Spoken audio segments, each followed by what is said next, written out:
Welcome students. Part number 15 बहुत easy चल रही है। Trigonometric equation second part. कुछ कॉन्सेप्ट पेंडिंग थे। एक था in the form of square, इनके सॉल्यूशंस नहीं करने। अगर स्केयर में आएगा, चाहे साइन का है, कॉस का है, टेन का है, सारों के लिए same formula, theta equal to N pi plus minus alpha where N belongs to integer. मैंने पार्ट नंबर 14 में भी एक क्वेश्चन पेंडिंग छोड़ा था। मैंने कहा था कि जब आप ये 15th पार्ट करोगे, अपने आप वो थोड़ा सा पार्ट समझ आ जाएगा आपको। अगर कोट आ जाए, कोसिकेंट आ जाए, सीकेंट आ जाए, तो always change into simplest form. और इसके अंदर लास्ट टाइप के क्वेश्चन है कि ऐसा टाइप का क्वेश्चन मैंने ऑलमोस्ट पहले भी करवाया आपको। शायद मैंने मैक्सिमम और मिनिमम वैल्यू करवाया, पार्ट नंबर 3-4 में हो सकता है, जिसके अंदर मैंने रूट ए स्क्वायर प्लस बी स्क्वायर से डिवाइड किया था। सेम प्रोसेस है, कॉस के साथ जो लगा है और साइन के साथ जो लगा है, इनका स्क्वायर एडिंग का स्क्वायर रूट से डिवाइड करना है पूरी की पूरी इक्वेशन को। तो कोई खास नहीं है पार्ट नंबर 15, बस एक छोटा सा ये फार्मूला था। अगर स्क्वायर वाली कोई चीज आएगी तो उसको हम direct theta equal to N pi plus minus alpha करना है। जैसे पिछले में साइन का फार्मूला अलग था, कोस का अलग था, टेन का अलग था। स्क्वायर में ऐसा नहीं होता। इनका प्रूफ भी करने की जरूरत नहीं है। इसके बेस पे कुछ क्वेश्चंस है, मैं आपको कुछ क्वेश्चंस करवा देता हूं, तो काइंडली राइट डाउन। स्टूडेंट्स, ये क्वेश्चन देखते हैं, बहुत आसान है। सोल्व कहा है उन्होंने, इस क्वेश्चन को सोल्व करते हैं। तो मैं आपको बहुत बारी बता चुका हूं, सोल्व का मतलब है कि इक्वेशंस फाइंड आउट करनी है। तो सबसे पहले सिंपलेस्ट फॉर्म में चेंज कर दो, सिंपलेस्ट फॉर्म में इसको चेंज कर दो आप। तो ये क्या आ गया, साइन स्क्वायर। इसको क्रॉस मल्टीप्लाई करोगे आप तो साइन स्क्वायर एक्स कॉमन आएगा, ऊपर बचेगा 4 cos square X minus 3 equal to 0। Sine square X 0 के इक्वल हो नहीं सकता। क्यों नहीं हो सकता? क्योंकि स्क्वायर वाली चीज हमेशा पॉजिटिव होती है। तो बच कौन सा गया, 4 cos square X equal to 3। Cos square X क्या आ गया, 3/4। क्या मैं इसको लिख सकता हूं रूट 3/2 का होल स्क्वायर? बहुत प्यार से लिख सकता हूं। ऐसे नहीं करना कि स्क्वायर रूट इसका फाइंड आउट करो, क्योंकि स्क्वायर का मतलब ही होता है प्लस माइनस, इसलिए इसको स्क्वायर में कन्वर्ट करना पड़ता है। स्क्वायर को वहां स्क्वायर रूट की फॉर्म में चेंज नहीं करते। रूट 3/2, इस साइड कोस है, कोस की कौन सी वैल्यू पे होता है, कॉस 30। कॉस 30 पे ये वैल्यू होती है। बस खत्म हो गया। इसका क्या आएगा, जर्नल सॉल्यूशन क्या आएगा, इसका जर्नल सॉल्यूशन इज क्या आएगा, जर्नल सॉल्यूशन इसका आएगा x is equal to N pi plus minus alpha, N belongs to integer. क्योंकि मैं लिखवा चुका हूं, तीनों में सेम होता है स्क्वायर वाले के अंदर। तो x equal to N pi, alpha क्या है पाई/6, एन बिलोंग्स टू इंटीजर। बहुत आसान था, यही आंसर है बस। अब इस क्वेश्चन में उसने कहा है कि मोस्ट जर्नल वैल्यू।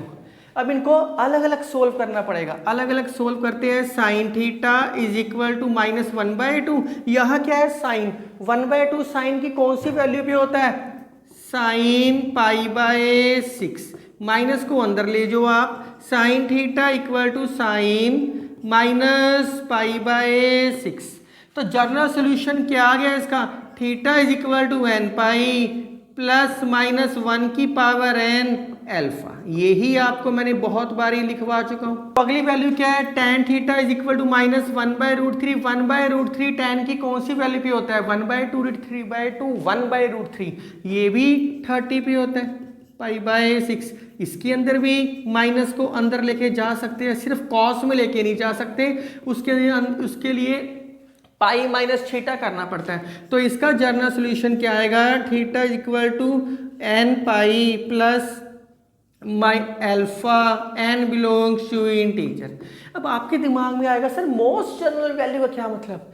इसके लिए हमें प्रिंसिपल वैल्यू निकालनी पड़ेगी। इसमें एन की वैल्यू 0 करो तो थीटा की वैल्यू क्या आएगी, किसी भी -पाई/6। एन की वैल्यू 1, तो थीटा क्या आएगा, पाई प्लस -1 की पावर 1 और -1 की पावर 1 और -पाई/6। अगर आप अपने आप करने की कोशिश करोगे तो थोड़ी सी मुश्किल आ जाएगी। एक वैल्यू और निकाल लेते हैं क्योंकि ये क्या बन गया 30 इंटू 7 210। तो हमारे पास 0 से लेकर 360 तक की रेंज होती है। तो n की value 2, theta is equal to 2 pi minus 1 का square 1 minus pi by 6 11 pi by 6।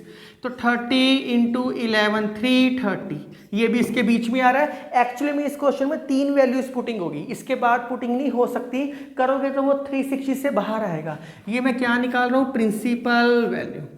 अब इसकी भी प्रिंसिपल वैल्यू निकालते हैं। एक बार एन की वैल्यू 0, तो थीटा क्या आ गया माइनस पाई बाय 6। एक्चुअली 0 तो पुटिंग करनी होती ही नहीं क्योंकि वो मैं उसी के अकॉर्डिंग करके आया था ऊपर। एन की वैल्यू 1, तो ये 0 आप ऐसे करो, पुटिंग ही ना करो ताकि प्रॉब्लम ही ना आए आपको। एन की वैल्यू 1 पुट करो, क्या आएगा, थीटे की वैल्यू क्या आएगी, पाई minus pi by 6 5 pi by 6, ये क्या हो गया 150। तो क्या ये 1 पे वैल्यू सेम आई है, नहीं। एन की वैल्यू 2 पुट करो, theta is equal to 2 pi minus pi by 6, क्या आ गया 11 पाई बाय 6। यस, 2 पे वैल्यू इसकी सेम आ गई क्योंकि 11 पाई बाय 6 क्या होता है 330। तो देयरफॉर आप क्या लिखोगे, therefore theta is equal to 11 pi by 6 is most general value. Most general value का मतलब है दोनों में कॉमन वैल्यूज कौन सी आई है, 11 पाई बाय 6 से बहुत बार ये आ सकती है। मोस्ट जर्नल वैल्यू, सबसे बड़ी वैल्यू, जर्नल वैल्यू। तो देयरफॉर थीटा क्या आएगा, ये किसके पीरियोडिक आ रहा है 2 के, तो ये क्या आएगा 2n pi plus 11 pi by 6 n belongs to integer. आपकी बुक में ना इस तरीके से नहीं कर रखा, उन्होंने अलग मेथड कर रखा है, पाई माइनस पाई बाय 6 जैसे कोर्स में करते हैं, पर आप ये करोगे तो आपके लिए बहुत अच्छा रहेगा। आपके माइंड में एक क्वेश्चन हो रहा सकता है कि सर क्या इनको डिवाइड कर दे, डिवाइड नहीं करना, उसका कॉमन निकालना है, तो इनको आपस में अटैच नहीं कर सकते, इसकी अलग निकालनी है, उसकी अलग वैल्यू निकालनी है। इस क्वेश्चन को देखते हैं, ये बहुत आसान है। सोल्व का मतलब होता है LHS equal to RHS given होता है। इसमें सबसे बड़ी वैल्यू को हम वहाँ लेके चले जाते हैं ताकि कोई ना कोई चीज़ कॉमन निकल जाए इसके अंदर से। अगर इस सारी की सारी चीज़ को मैं tan 3x वहाँ लेके गया तो क्या इसमें से tan 3x कॉमन निकल रहा है, यस, इसमें से tan 3x कॉमन निकलेगा। tan 3x कॉमन निकाल के आप माइनस भी कॉमन निकाल लो ताकि 1 minus tan x tan 2x अंदर बच जाए। तो इस चीज़ को डिनोमिनेटर में ले जाते हैं। ऐसा मैंने एक क्वेश्चन tan 50 वाला भी करवाया था, तो आप वो भी देख सकते हो। सेम पैटर्न के क्वेश्चन होते हैं tan के। एक्चुअली में अलग से कुछ भी करने की जरूरत नहीं होती है। फार्मूला किसका है, tan a प्लस b का, खत्म हो गया बस।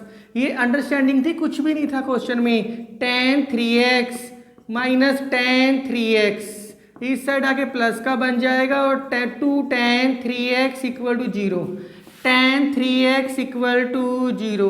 अगर ऐसी कोई चीज होती है तो उसकी वैल्यू क्या होती है, जनरल सोल्यूशन क्या होता है, theta is equal to n pi, theta की जगह क्या है 3x, n belongs to integer, n pi n belongs to integer, x की वैल्यू क्या होगी n pi by 3 n belongs to integer. तो कोई मुश्किल काम नहीं था, ये टॉपिक आप इजीली कर सकते हो। मैं इसके बेस पे कुछ प्रैक्टिस क्वेश्चन लिख देता हूं ताकि आपको कोई प्रॉब्लम ना आए। स्टूडेंट्स, मैंने कुछ प्रैक्टिस क्वेश्चन लिखी है, इनके आंसर नहीं लिखे। सोल्व आपको पेपर में मेंशन आएगा कि जनरल सॉल्यूशन करना है। ये कॉस है, ये साइन है, या तो इसको साइन में चेंज कर लो या इसको कॉस में। क्या मैं इसको कॉस में करूंगा तो क्या मैं लिख सकता हूँ 1 minus cos square x, automatically cos square में फार्मूला बन जाएगा आपका। तो ये क्वेश्चन में 2x को लिख लेना 3x माइनस एक्स, इस 4x को लिख लेना 3x प्लस एक्स। तो आप ध्यान से देखो ये फार्मूला क्या बन जाएगा आपका, ये सोल्व है, LHS equal to RHS given है।